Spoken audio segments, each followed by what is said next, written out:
very high level. Very high level. How do you measure high fiscal deficit? You cannot compare fiscal deficit in terms of so many lakh crore. That means nothing. When the budget numbers are given, figures are thrown at you. That is meaningless. You have to see those figures as a ratio of GDP. So what was otherwise, India's fiscal deficit is bound to be very large as compared to Maldives, because Maldives is such a small country. So you can't compare in absolute terms. You have to compare that in terms of as a ratio of GDP. So fiscal deficit during the 80s had gone to a level of close to 7%, little more than 7% of GDP. That was very high. What is the ideal level of fiscal deficit? For a developing country like India, it is expected that expenditure would be more and income would be less, but then it should remain in reasonable limits. So that limit, the rule of thumb used to be 4% of GDP. Fiscal deficit should not be more than 4% of GDP. But our fiscal deficit had gone beyond 7%.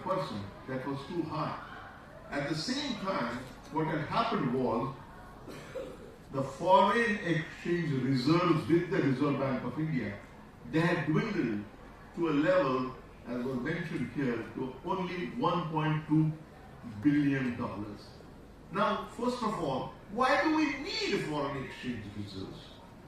We need foreign exchange reserves because we have to buy things from foreigners and we have to sell things to the foreigners. So when we sell things to the foreigners, we are exporting, and on exports we get foreign exchange. But when we are buying things from other countries, we have to pay in dollars or any other international currency.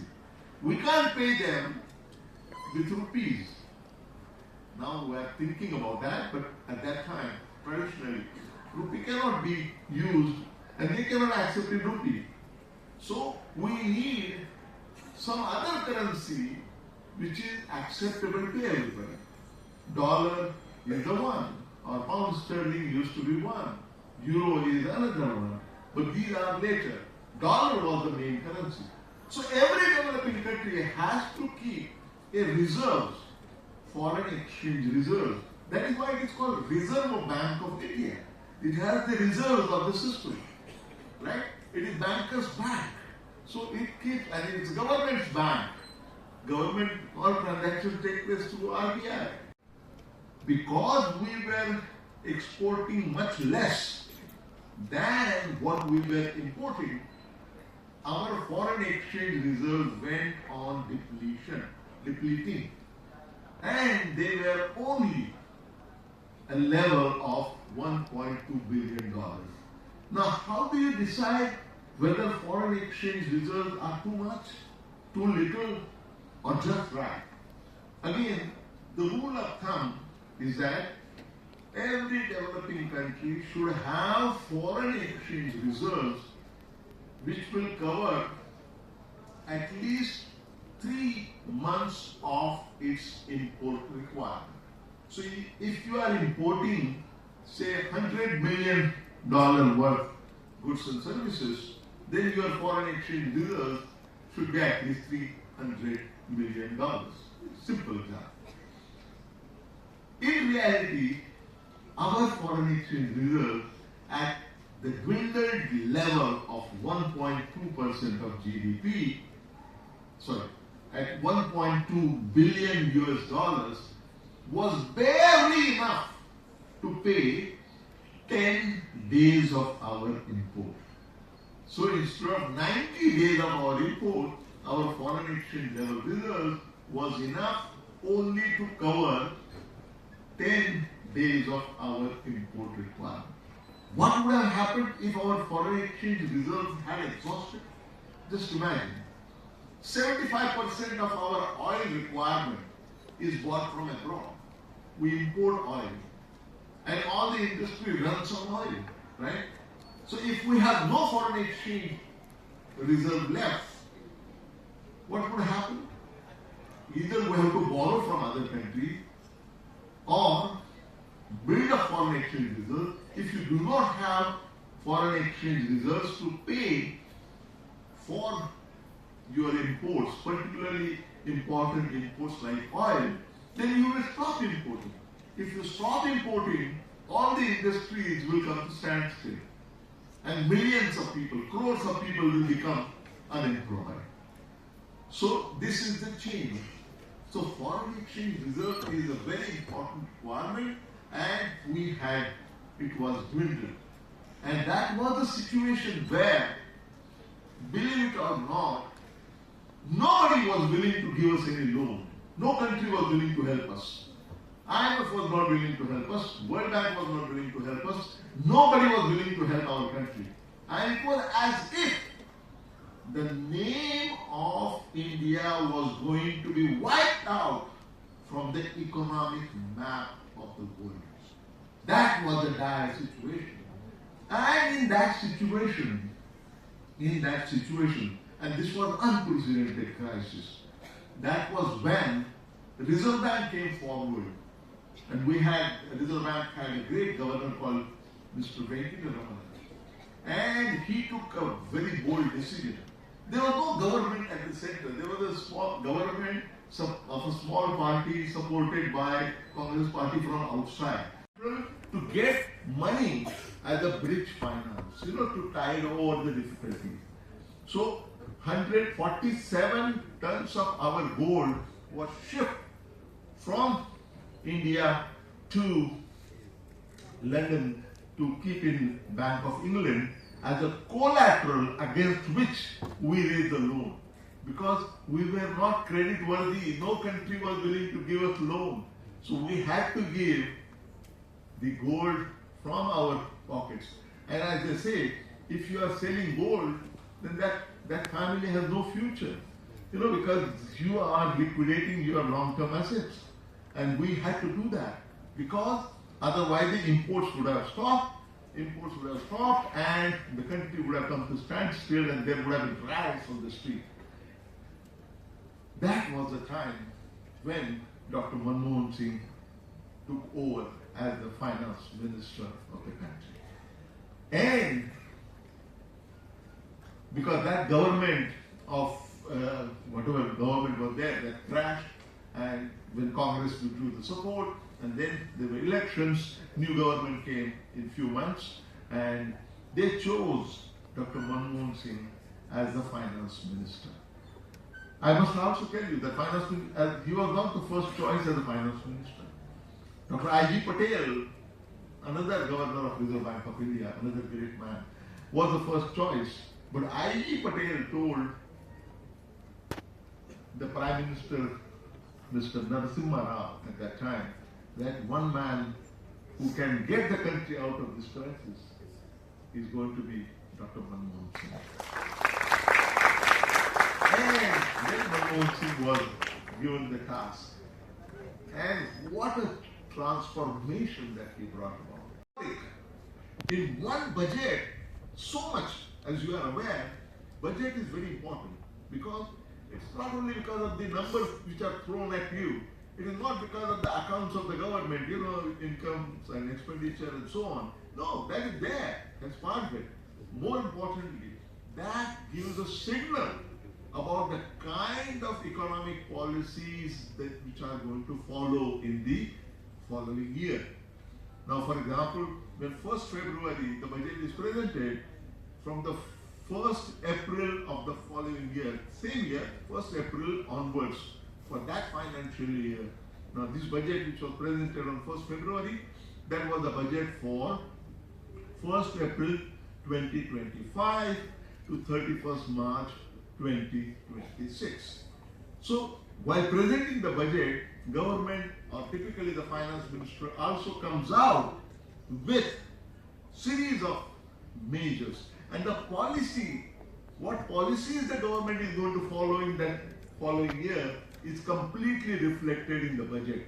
That is why budget is the most important document of the year. And what Dr. Manmohan Singh did was phenomenal. Phenomenal. He introduced what is called later on called LPG.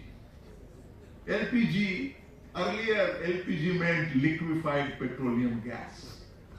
But after Dr. Manmohan Singh, LPG has always meant liberalization, part privatization, and globalization. Abbreviated. So his reforms can be encapsulated in 3 words: LPG. Now, what is liberalization? Why that was needed? Before Dr. Manmohan Singh came on the scene, Indian economy used to be described as a license and permit Raj. If you were a manufacturer, you wanted to produce something, you had to take a license from the government. If you wanted to increase your production capacity, you needed a second license. If you wanted to relocate from place A to place B, you needed a third license. You wanted to export, you needed a 4th license. You wanted to import something, you needed 5th license.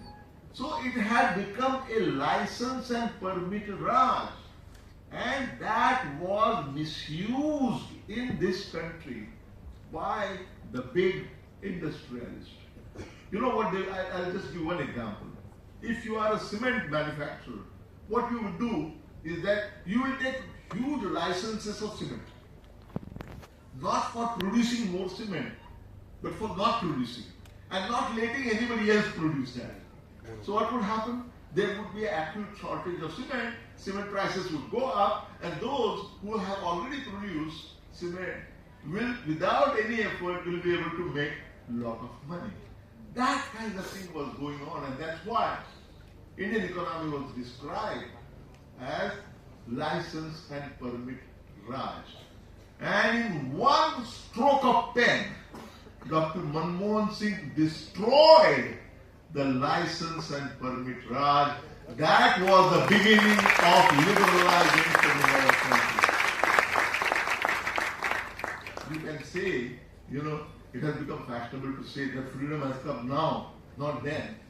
If I want to make a similar statement, I would say that economic freedom became available after 1991 budget by Dr. Manmohan Singh.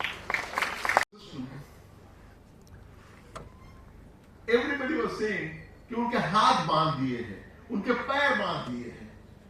You have tied down their feet, you have tied down their hands, and you are telling them performance बताओ. अरे कैसे performance कराएं? It was when they were released, when those shackles were removed by Dr. Manmohan Singh, that the entrepreneurial abilities of Indian people showed up finally, and that is why economic growth started accelerating. That is liberalization. Privatization, part privatization. Those days privatization was a bad word, so they used to call it disinvestment and then part privatization. Even now it is considered a bad word. Basically, the public sector undertakings have become white elephants.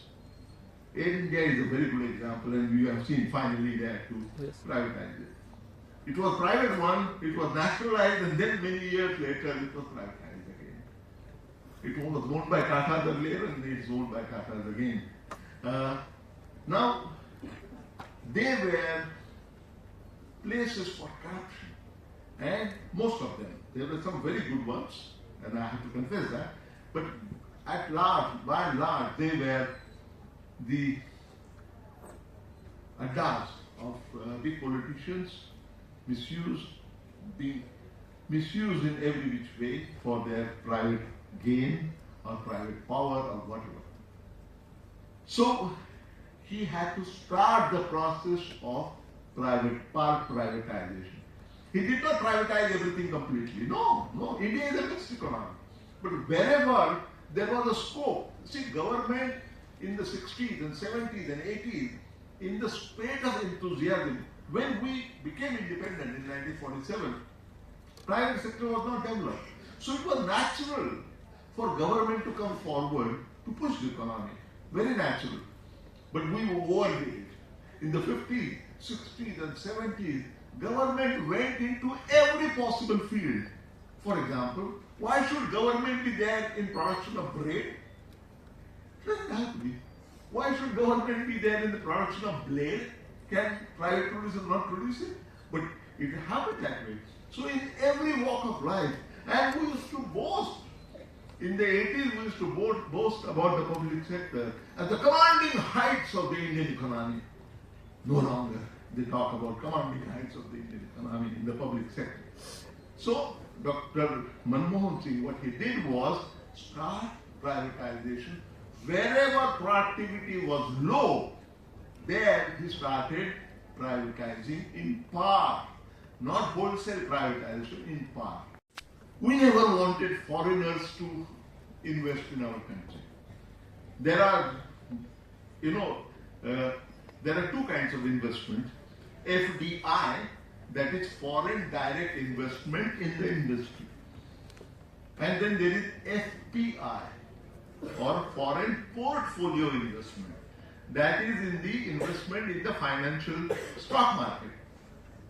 FDI is investment in the companies proper.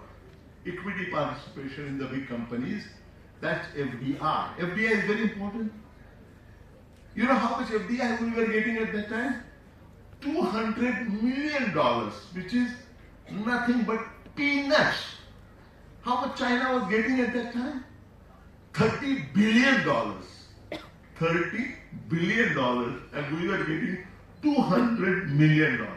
So when Dr. Manmohan Singh started opening the economy for foreign investment, come and produce here.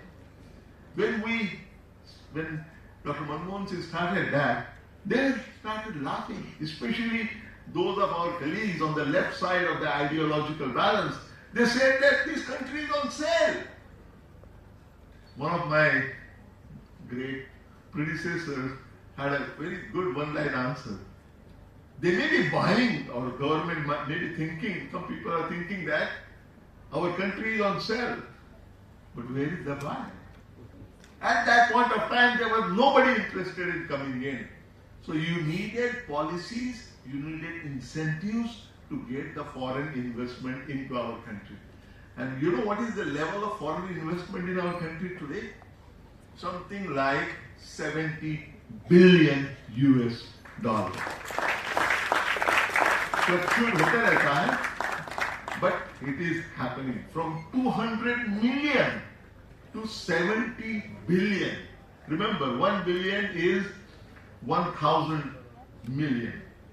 So 70 billion. So from 200 million to 70,000 million. See the change.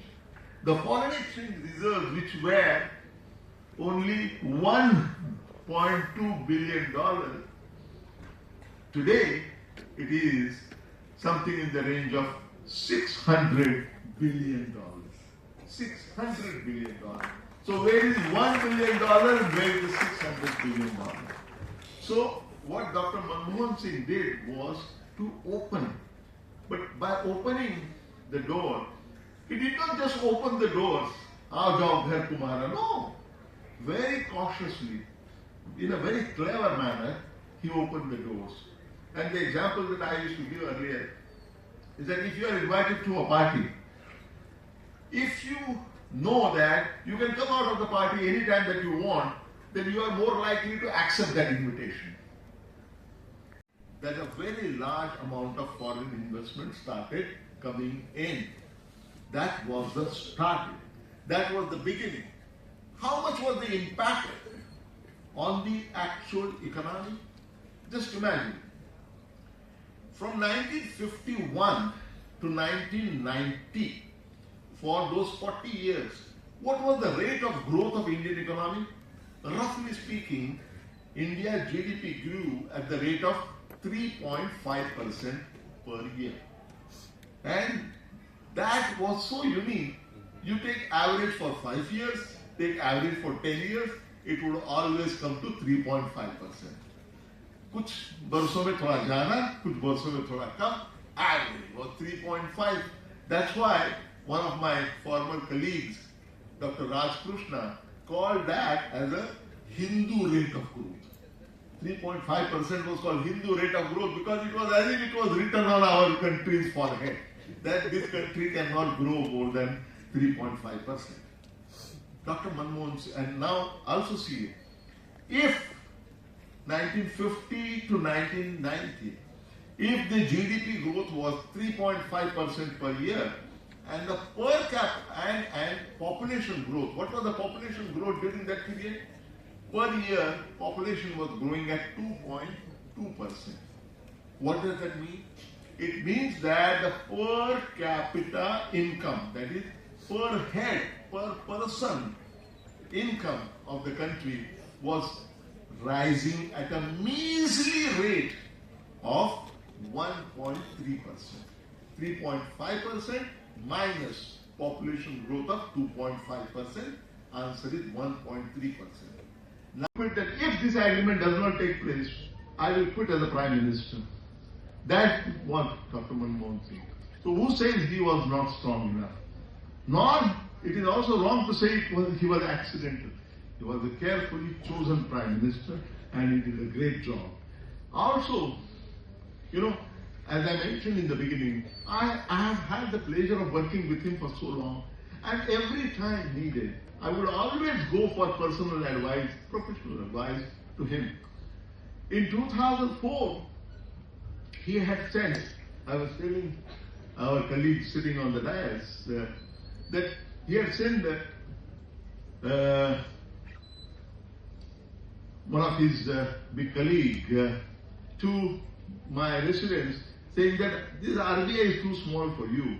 You come to politics. You take a plunge and you contest election and you will be finance minister. The person was sent by Dr. Manmohan Singh. My wife I was always ready, but my wife said nothing doing. You can't go to politics. She had all the wrong notions about politics. She had seen that. Anyway, that did not happen. Later on, in 2005, I went to him to ask whether he can release some of my books. Now, normally the Prime Minister does not release books. Prime Minister and President, protocol-wise, they cannot release the books. But he said yes. So this was the great news for me, and he gave the date and everything was agreed. 90 people were supposed to go, and he did the official precedence. 7 of my books, including the English version of Amsa Baap and Annie, was released by Dr. Manmohan Singh at his residence. The day was 16 November 2005, and I knew that this was an occasion which will never happen for my family. So I had taken 25 of my family members, and after that function, can you imagine, it was supposed to be a 30-minute function, and after that there was high tea and so on. Can you imagine? Dr. Manmohan Singh spent 1 hour more after the function was over chatting with my family members. Where will I find a person like that? Not if he was not busy. Prime Minister was very busy. Still, he spent so much time with everybody. He asked my wife, is this man giving you enough time? She said, no. He said, forgive him, he is doing something good for the nation. So when I was going to Afghanistan, I took his advice and he said, go alone. Don't take your wife and family along. Because that's a dangerous place. And I went there in the middle of war as the Chief Economic Council. So he said, Akele jaiye aur jaldi se wapas aiye. Then in 2008, he was visiting Pune. And as the luck would have it, his helicopter landed on the campus of Pune University. And I was there to receive him, of course, as the Vice Chancellor, and Protocol Minister, Patanga Karam, and everybody was there. So he welcomed us, and then we went to Raj Bhavan in Pune, where he was meeting all kinds of people. He had come for some function. So I went to meet him, and he was giving 2 minutes to everybody. There, when I got the chance, he gave me 20 minutes. And then the next day there was a news what these 2 economists were doing. 20 minutes is too long. So there, at the end of our conversation, he suddenly turned to me and asked me, Narendra, what do you want? Now imagine, God is asking you, बच्चे तुम्हें क्या चाहिए? बच्चा confuse हो गया, मेरे समझ में नहीं आ रहा था मैं क्या बोलूं, because it was too generous of him. And you know what I did? I said that there is this Deccan College. Deccan College is one of the oldest colleges there, which was internationally known once upon a time. But at that time, it had become a very rundown. So I said, please give 10 crore rupees to Deccan to speak what is called pure Marathi language. So whenever I opened my mouth, everybody would start laughing because I used to speak Boli Bhasha, literally Boli Bhasha, which my mother and father were speaking. Later on, of course, I realized that it's a matter of convenience only. And now I speak the best Marathi possible. And when I started, so during the period, so I was not talking at all. So in my house, people coming, everybody knew that this boy had something in him. He's going to make it big. So they all used to ask me. You can imagine people coming to our house, basically other workers or gawalas, that particular class. So they all used to ask, "Tu मोठेपणी कोण होणार?" असं विचारायचे ते. आणि त्या वयातली मुलं देतात तसं मी गुळमुळीत उत्तर देत असे. एक दिवशी मला माझ्या मोठ्या भावाने विचारलं, "काय रे, तू कोण होणार आहे?" तर मी त्याला म्हटलं, "मी लेखक होणार आहे." मी लेखक होणार आहे असं बोलल्याबरोबर त्याचा चेहरा कळू झाला, अरे अरे अरे अरे याला उपाशी मरायला लागणार असं तू काहीतरी बोलला. ते माझ्या बापाने पाहिलं. माझा बाप तोंडाने कधीच बोलायचा, तो हाताने जास्त बोलायचा. त्याने मला बोलवलं, काय रे कोण होणार आहे तू? तर मी परत घाबरलो होतो माझ्या भावाच्या प्रतिक्रियेमुळे, त्यामुळे मी परत बोलून काहीतरी दिलं त्यांना. त्यावेळी माझ्या बापाने मला जे सांगितलं ना, ते मला इथल्या प्रत्येकाला सांगायचं आणि ते सांगण्यासाठी मी ते पुस्तक लिहिलेलं आहे आमच्या बापाने. माझा बाप मला म्हणाला, हे पाय, हे लोक तुला लय सांगतील, तू डॉक्टर व्हय, तू इंजिनियर व्हय, तू बारिस्टर व्हय, पण तू कोणाचं ऐकू नको. आणि मी तुला सांगणार नाही का तू अमुकच व्हय का धमुकच आहे, पण मग म्हणणं एकच आहे बरं का, तू जे काय करशील ना त्याच्यामध्ये टापला जायला पाहिजे. तुला चोर व्हायचं ना कोई बात नाही, पण मग असा चोर झाला पाहिजे की समधी दुनिया बोलली पाहिजे इसको बोलताय चोर. इथे मुद्दा चोर होण्याचा नाही, तुम्ही काय करता यापेक्षा तुम्ही जे अंगीकृत कार्य आहे त्यामध्ये किती उंची गाठता तेच अंतिमता महत्वाचं असतं. हा संदेश माझ्या बापाने मला दिला. शाळेत कधी न गेलेल्या बापाने मला संदेश दिला. त्यानंतर मी अमेरिकेला गेलो, जगातल्या फार मोठ्या मोठ्या प्राध्यापकांकडून शिकण्याची संधी मला मिळाली, परंतु इतकी मूलगामी शिकवण मला जगातला कुठलाही प्राध्यापक देऊ शकला नाही. आणि तुम्हाला सांगायला मला आनंद वाटतो की शाळेत कधी न गेलेल्या माझ्या बापाबद्दल आणि या पुस्तकाबद्दल, बापाबद्दल विशेषतः 4 लोकांनी पीएचडी केलेली आहे. माझा बाप कधी शाळेत गेला नाही. 25 की 26 लोकांनी एमफिलचे थिसिस लिहिलेले आहेत. माझ्या बापाला काही माहिती नाही कारण तो कधीच गेलेला आहे. मुद्दा इथे असा आहे that these are the things which are turning points in one's life and they change your life forever. नंतरचा एक प्रसंग मला सांगायचा वाटतं, थांबा, परदेशी प्रसंग मुद्दाम सांगायचा वाटतं. This book by the way was auctioned in New York for a very large amount, the English version. English version also I wrote myself, unlike what others do. I wrote it myself, translated, reworked on that. So एक प्रसंग तो सांगण्याचा वाटतं कोरियामधला. मी vice chancellor असताना, when I was a vice, this I can say in English, when I was vice chancellor, I was invited on a state trip to South Korea, and it was a 5-day program or 6-day program, and they had a packed program of conferences, interviews, speeches, and so on. I was given hardly any time to see the city, beautiful city of Seoul. They say Seoul is the correct pronunciation, Seoul is the wrong pronunciation, Seoul. So I was there. So on the 6th day, I think it was the last day, that day morning they asked me that these 2 hours are free for you. Sir, what would you like to do? I started laughing. I said, I have been here for 6 days, but I have not seen anything in the city. I said that I would like to see the marketplace. Take me to marketplace. Because that's where you get the feel of the people.